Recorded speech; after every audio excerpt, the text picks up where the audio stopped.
हिमाचल में सियासी पारा काफी ज्यादा गर्म हो गया है।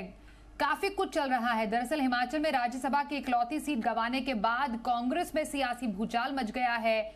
कांग्रेस विधायकों द्वारा क्रॉस वोटिंग के बाद अब संकट हिमाचल की सुक्खू सरकार पर मंडराने लगा है। हिमाचल सरकार में मंत्री विक्रमादित्य सिंह ने मंत्री पद से इस्तीफा दे दिया है।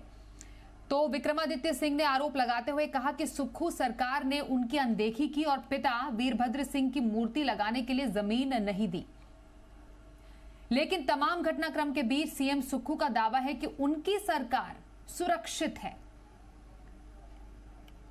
तो हिमाचल में मचे इस सियासी हालात को समझते हैं। जी मीडिया संवाददाता समीक्षा राणा हमारे साथ है।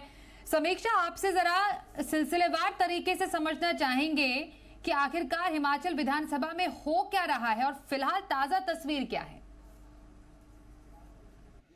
देखिए, फिलहाल अगर बात करें तो हिमाचल प्रदेश में एक राज्यसभा सीट के लिए चुनाव होना था, जिसमें क्रॉस वोटिंग जो है वो कांग्रेस के विधायकों के द्वारा भाजपा के प्रत्याशी के लिए हुई और 6 वोट जो है वो कांग्रेस के विधायक ने क्रॉस वोट जो है वो भाजपा के प्रत्याशी के लिए किए और 3 जो है वो निर्दलीय आजाद विधायकों ने किए हैं। तो अब जो क्रॉस वोट के आधार पर अगर देखें तो 34-34 दोनों का आंकड़ा बनता हुआ नजर आ रहा था और इसी के साथ में 34-34 का जो आंकड़ा था ड्रॉ हुआ था और ड्रॉ के बाद जो जीत है वो हर्ष महाजन की भाजपा के प्रत्याशी की हुई थी, जिसके बाद कहीं ना कहीं सियासी गलियारों में हलचल जो है वो तेज होती हुई नजर आई थी, क्योंकि बहुमत यहां पर कांग्रेस पार्टी के पास था और बहुमत होने के बाद भी यहां पर भाजपा अपना जो राज्यसभा के लिए प्रत्याशी है उसे जिताकर राज्यसभा के लिए भेज रहे हैं। जिसके बाद बीजेपी ये दावा कर रही थी कि हिमाचल में वो अपनी सरकार बनाने जा रहे हैं, बहुमत उनके पास है।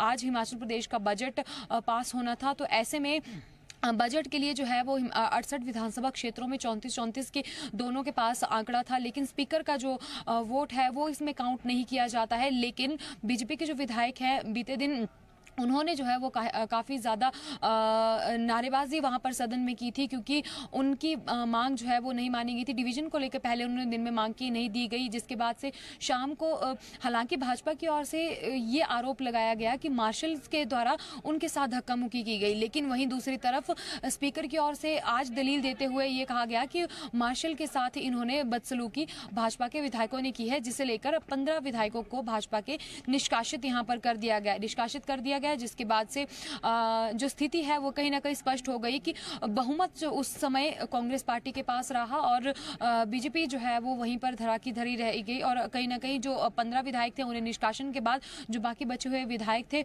उन्होंने भी वॉकआउट कर वहां से जो है वो बाहर की तरफ निकल आए और मुख्यमंत्री सुखविंदर सिंह सुक्खू ने अपना दूसरा बजट आज पास कर दिया।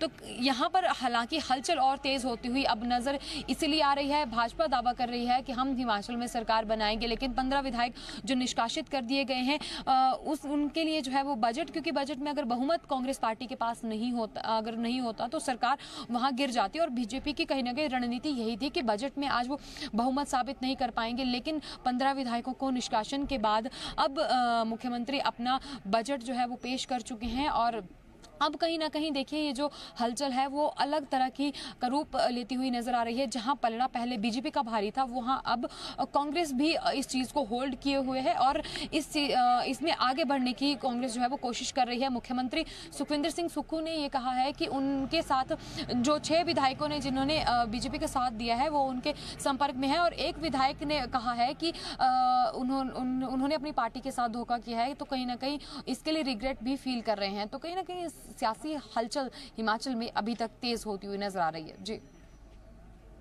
बिल्कुल, तो खूब सियासी ड्रामा अभी फुल ऑन चालू है। आगे जो भी इसमें और बदलाव होते हैं या कुछ बड़ी खबर आती है, समीक्षा आपसे अपडेट लेते रहेंगे। फिलहाल इस जानकारी के लिए आपका धन्यवाद हम करते हैं।